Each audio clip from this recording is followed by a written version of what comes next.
Bagi kaum milenial, kata baper pasti sudah sangat akrab karena memang mereka yang menciptakan istilah itu. Tetapi bagi non-milenial mungkin kedengaran agak aneh. Nah, baper itulah singkatan dari dua kata, yaitu bawa perasaan. Bawa perasaan itu mengandung banyak makna yang berbeda-beda tergantung pada mood yang dirasakan oleh seseorang. Dan bisa dikatakan ternyata kata baper itu mengandung konotasi arti yang agak negatif karena penyebab baper itu bermacam-macam, seperti baper itu bisa terjadi karena seseorang terlalu menganggap serius suatu perkara. Hati seseorang yang sedang terluka atau galau. Baper juga terjadi karena seseorang itu sedang mengalami masalah dalam hidup.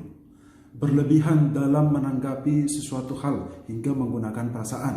Terlalu banyak menghayal atau bermimpi yang tidak akan mungkin tercapai.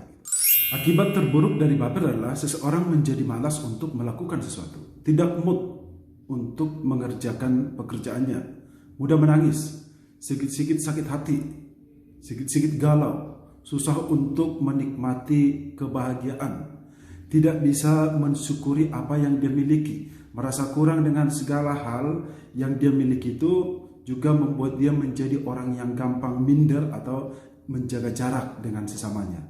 Nah, dalam katekesi santai episode 16 ini kita mau membahas tentang baper dalam arti yang positif. Emang bisa? Bisa dong. Nah, saya katakan di sini bahwa kita harus bisa baper saat kita mendengarkan sabda Tuhan.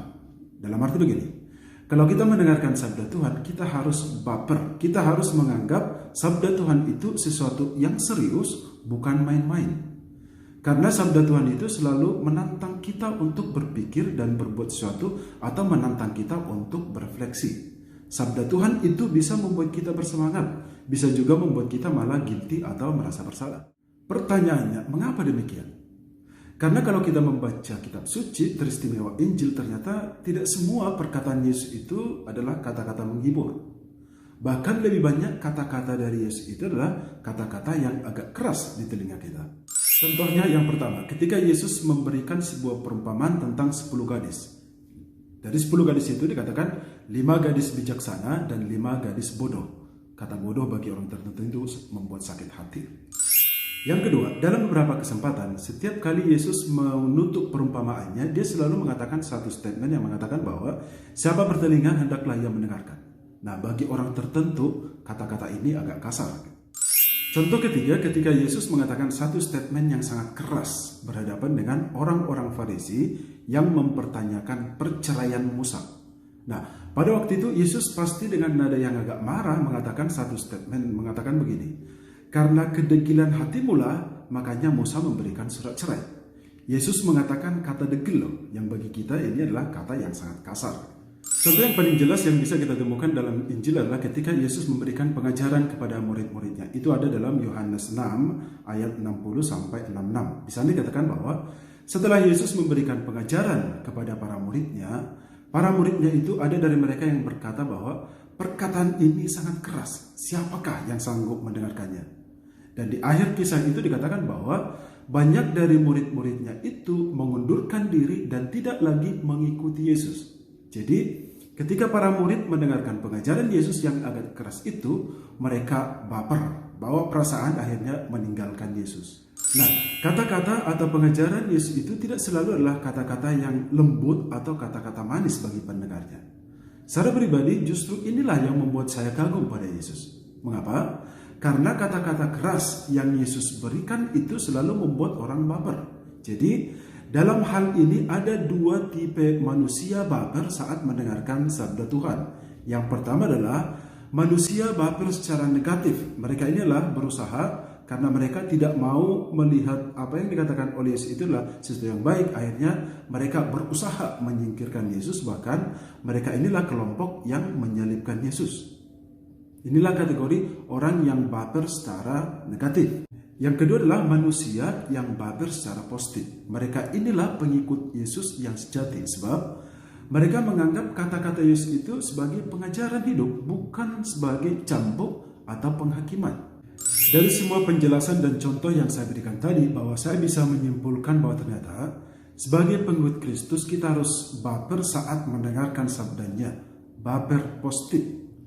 Kita harus menganggap sabda Yesus itu pemacu hidup kita, bukan malah membuat kita menjadi terpukul, bukan. Tetapi sabda itu harus membuat kita bisa merenung. Saya mempunyai sebuah pengalaman yang agak aneh menurut saya. Nah, pada suatu kesempatan dulu, saya pernah berkhotbah satu hari Minggu di salah satu paroki. Nah, setelah berkhotbah atau setelah selesai misa, seseorang datang menghampiri saya dengan berkata, "Mo, khotbahnya bagus banget. Persis seperti yang dialami oleh tetangga saya." Nah, setelah mendengarkan itu, saya langsung berpikir dalam hati, kok dia langsung berpikir tetangganya bukan melihat dirinya sendiri ya? Harusnya kan dia langsung melihat pada dirinya sendiri, bukan melihat orang lain ataupun melihat tetangganya.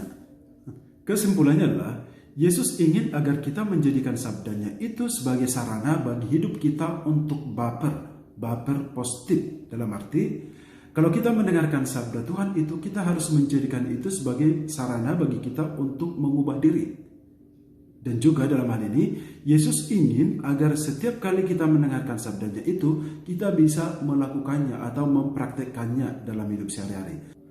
Seperti yang dikatakan oleh Yesus dalam Matius 11 ayat 15-17, di sana dikatakan bahwa siapa bertelinga hendaklah ia mendengarkan. Dengan apakah akan kuumpamakan angkatan ini? Mereka itu seumpama anak-anak yang duduk di pasar dan berseru kepada teman-temannya, "Kami meniup seruling bagimu, tetapi kamu tidak menari. Kami menyanyikan kidung duka, tetapi kamu tidak bergabung." Artinya adalah kalau kita mendengarkan sabda Tuhan yang menghibur, kita harus terhibur, bukan malah membuat kita sedih. Kalau kita mendengarkan sabda Tuhan yang saat itu temanya menantang, kita harus tertantang, bukan malah membuat kita cuek begitu saja. Dan kalau kita mendengarkan sabda Tuhan yang mengajarkan pertobatan, ya kita harus bertobat dan lain sebagainya. Silakan mencoba dan berjuang terus. Menggugah jiwa, segarkan hati, kobarkan nurani untuk bersaksi. Dorong diriku ini jadi saksi kasih ilahi, berbekal sabdamu, wartakan janji. Bekerja di ladangmu, jadi abdi abadi, hari ini sampai akhir nanti.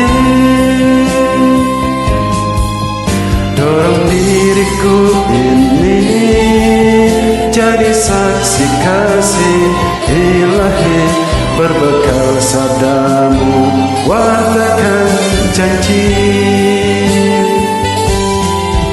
Bekerja di ladangmu, jadi abdi abadi, hari ini sampai akhir nanti.